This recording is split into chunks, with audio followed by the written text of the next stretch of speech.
He goes, "You guys think fall scrimmages don't matter? You're wrong." And he said, "You're a high school pitcher." And he looked at me and he goes, "You're a high school catcher." And he goes, "And you're catching every inning today, and we're going till pitch black." And he left the dugout, he came back, he started walking towards the dugout, he came back and he said, "I hope you guys had fun last night. We had a terrible day, terrible day." And I'm not kidding when I say this, BC went home, he had us inter squad for another 4 or 5 innings. So, we went back to the cage and we had a team meeting right there and then, and we said, "All right, are we doing this or are we not doing this?" And everybody vented. Everyone was angry, everyone was tired, everyone was hungry. We were tired of losing, we were tired of shaking, Maine's hand at the end of the year when they beat us in the tournament. And we said, we're gonna go after this and we're gonna do it. And that team went on to win 35 games. We won our conference. We were the first team to win the Bean Pot. We swept Maine in Maine. That high school pitcher, Pete Schultz, went 10-1, still an NU record. And I caught every single inning that year except for 2. And I caught the last 3 weeks of the season with a broken thumb on my glove hand. And I'm not saying that just to say, oh, I'm tough.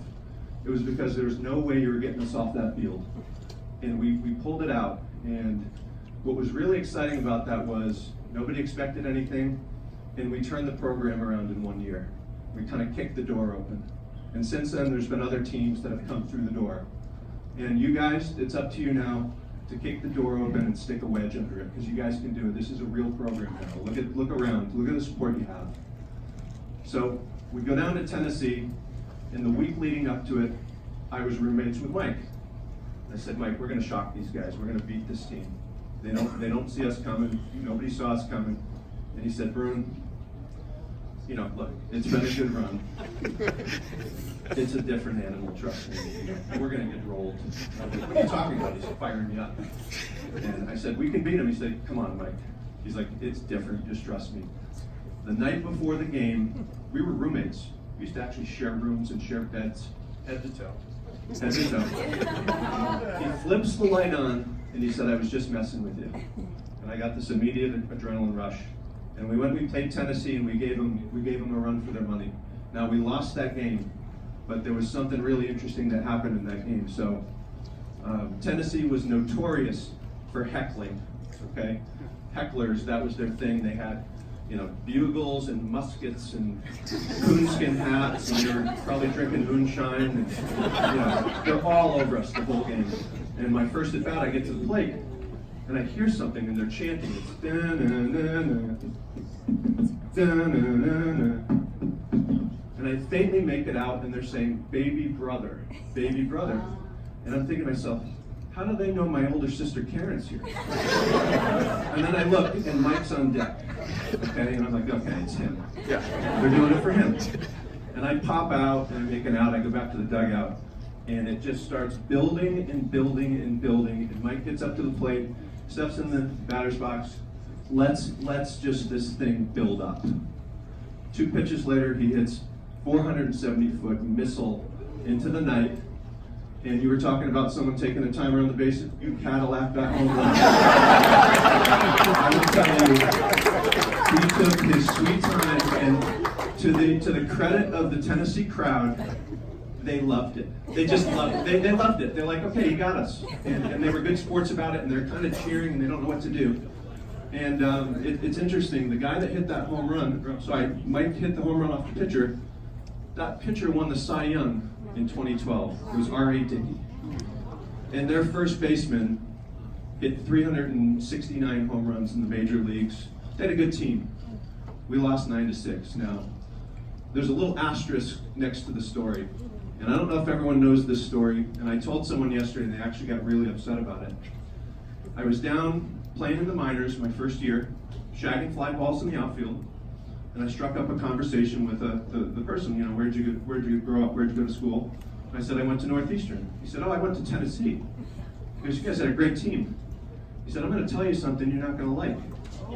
We were stealing your signs the whole game."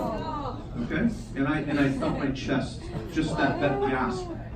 I said, "What do you mean? How are you stealing my signs?" He said, "Not you. We were stealing them off your infielders." So we used to do this thing, and now we don't do it anymore, where I would give the sign, and then our shortstop would either give a fist or an open hand. Fastball, off speed. And when we played at our field, we never had fans down the sidelines. You didn't have to worry about that. But you go to Tennessee, they're everywhere, okay?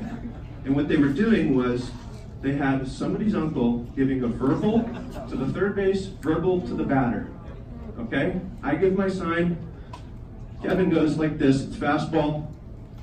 First name, come on, Todd, that quickly, okay?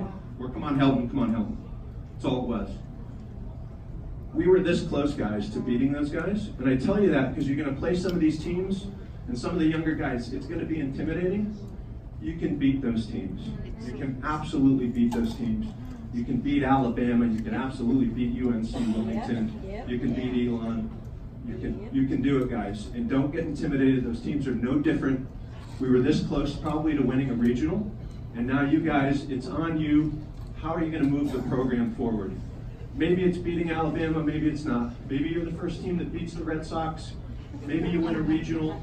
You know, there's lots of ways you can move the program forward. And as Mike mentioned, it's not just on the field. You've got things like 19 days. Okay, when you graduate, you can be part of the mentor program. You can certainly come and help donate to the greater cause, but just find a way to keep moving the program forward, because one of these teams is going to go to Omaha. One of these teams is going to win in Omaha. It can be you guys, and it could be this year, and you just got to want it. So with that,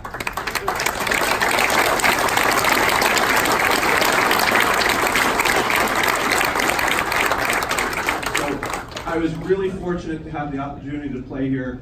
I've got a lot of friends and family here tonight. My wife made me promise I would not embarrass her, and I made her actually reciprocate, because sometimes that happens. Where is she, Sheena? She's right there. But I did not promise that to my mom. So my mom, just raise your hand, Mom. Okay, this is my mom, Roberta Brunner. Okay.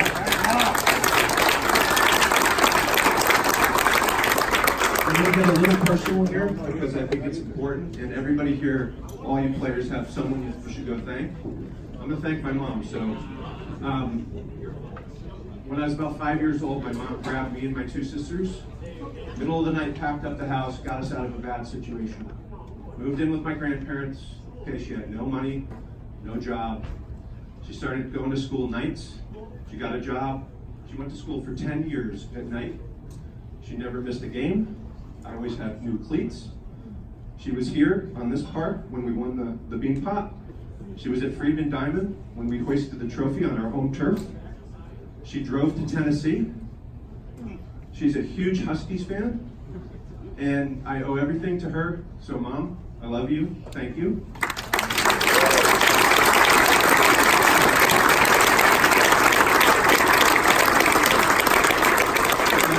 I'll end with this, and then I'll give it back to Mike.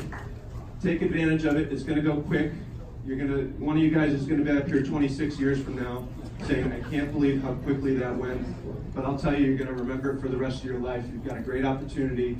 Have fun with it. And I think, as Terrence said, go kick some ass, guys.